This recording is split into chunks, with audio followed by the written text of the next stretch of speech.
Welcome back to our prison series. This is episode 50.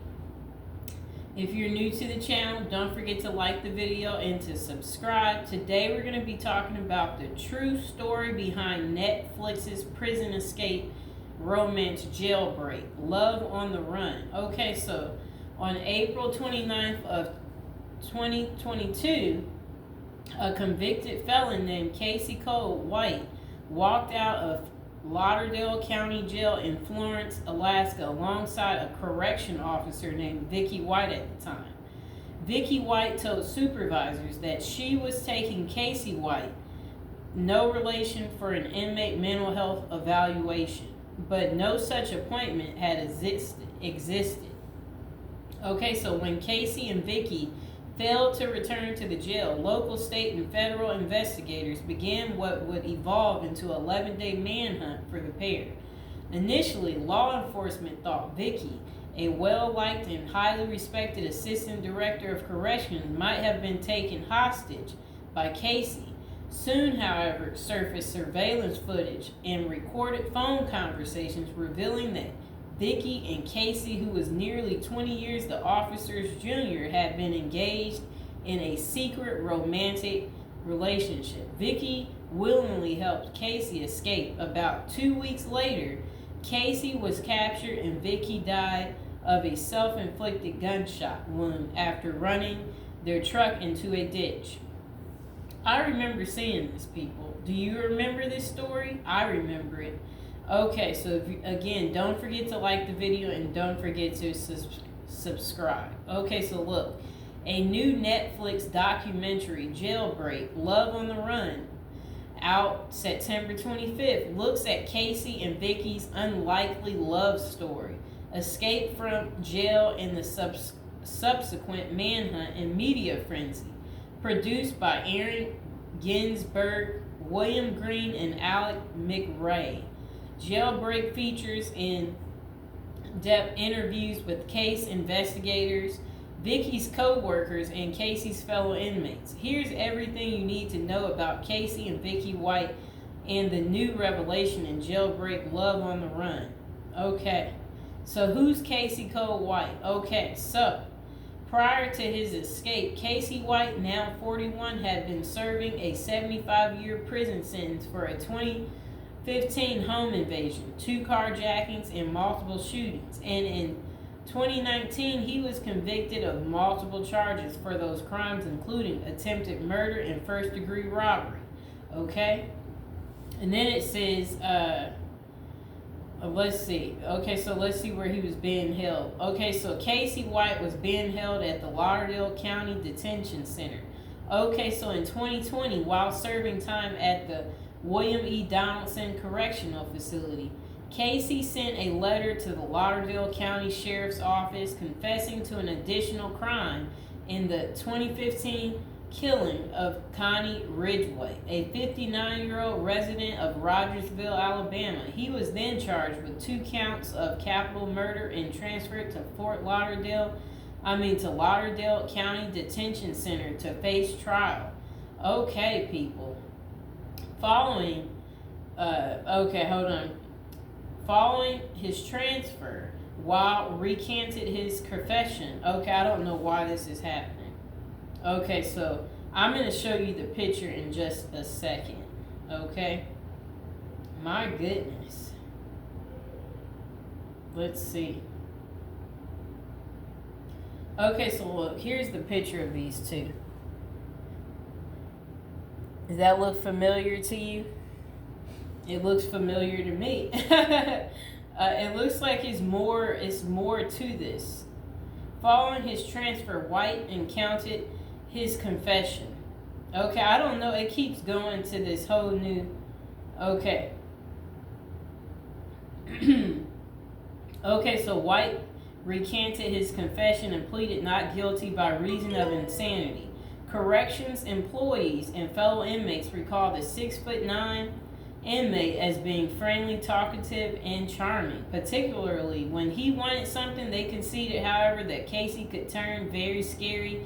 He'd been doing drugs. Okay, so look, 6'9" people. Okay, that she was liking him, that he was, something that she probably has never been with before. Okay, so who is Vicky White? Let's see who she is. Okay, so meanwhile, Vicky, who is 56 at the time of her passing, had been working as an assistant director of corrections at Lauderdale County Detention Center for 17 years. She was reportedly an exemplary member of the team, being named Employee of the Year 4 times over that period. She was due to retire on April 29th of 2022, the same day she broke Casey out of jail. I'm confused, lady. That's your retirement day, and this is what you choose to do just for a man who cares nothing about you, and you basically, you ruin your retirement for somebody who really doesn't care about you. And you got to use your common sense, people. If you are 20 years older than him, there is no way that he's really liking you for real. He's just manipulating you, lady. Okay, so Vicky had been married once to a man named Tommy White, but they divorced in 2006, with Vicky citing his drug addiction. They remained, okay, so let's get into this. They remained close, however. Tommy White passed in January of 2022 following a battle with Parkinson's disease. Okay, so that was her husband that had passed, her ex-husband. Okay, so look. Okay, the couple had no children. Vicky was later engaged to Lauderdale resident Brian Keith Garner, but he passed in a car accident in 2009. Wow, she's had some type of luck with love, right? Co-workers interviewed for the documentary describing Vicky as lonely and prone to drinking every day to cope. When she described her eventual retirement, Vicky told co-workers, "When I go, I'm going out with a bang." Okay, lady, we see. In 2021, Vicky shared with her co-workers that she was dating 2 men, one of whom was younger, though she declined to elaborate. Meanwhile, former inmate Tyler Pursuer told filmmakers that he and other inmates were aware of Vicky and Casey's romantic relationship. There were even a couple of times Vicky would send everyone except for Casey out for yard time so that they could be intimate. Ooh. Now would be a good time to like the video and to subscribe, people. Are you enjoying the prison series? If so, let me know in the comments below, and don't forget to let me know if you've seen the new Death series. And if you're enjoying that too, let me know about that too. Okay, so look. Residents at the detention center also suspected that something was going on between Casey and Vicky when they noticed Casey handling Vicky's outgoing mail without any addresses written on the envelope. Interesting, right, people? When Vicky and Casey were found in Evansville, Indiana, about 175 miles north of Florence, Alabama, Vicky shot herself after the two ran their car into a ditch as they tried to escape law enforcement. Vicky passed away in an Indiana hospital shortly after. Okay, people, that's how she went out.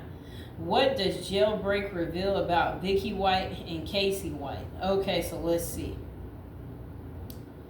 As a narrative device, Jailbreak weaves in numerous recorded conversations between Vicky and Casey, which range from the mundane to full-on phone XX that they had. Okay, so with Vicky using a burner phone, they spoke about everything from what they were watching on TV to how they spent their days and fantasized what a life of freedom would look like with one another. The documentary likewise illustrates just how well liked Vicky was by her colleagues and inmates. She treated everybody like they were somebody. Tyler Pursuer told filmmakers she was like the mother that everybody in there never had grown up. Okay, so look. Jailbreak also outlines how Vicky prepared for the day she took Casey out of jail, purchasing firearms and one piece of camping gear at the time during a grocery trip to Walmart. 3 days prior to their escape, Vicky did a dry run by taking Casey out for nearly 10 minutes before bringing him back. As Vicky laid the groundwork for departure, she put in her retirement notice and sold her house in what appeared to be a rush. Okay, so look, let's see. Okay, so in their interviews, Vicky's former co-workers appeared largely distraught over what happened to their colleague. Yeah, who wouldn't be? With some placing full blame on Casey for allegedly taking advantage of a lonely older woman.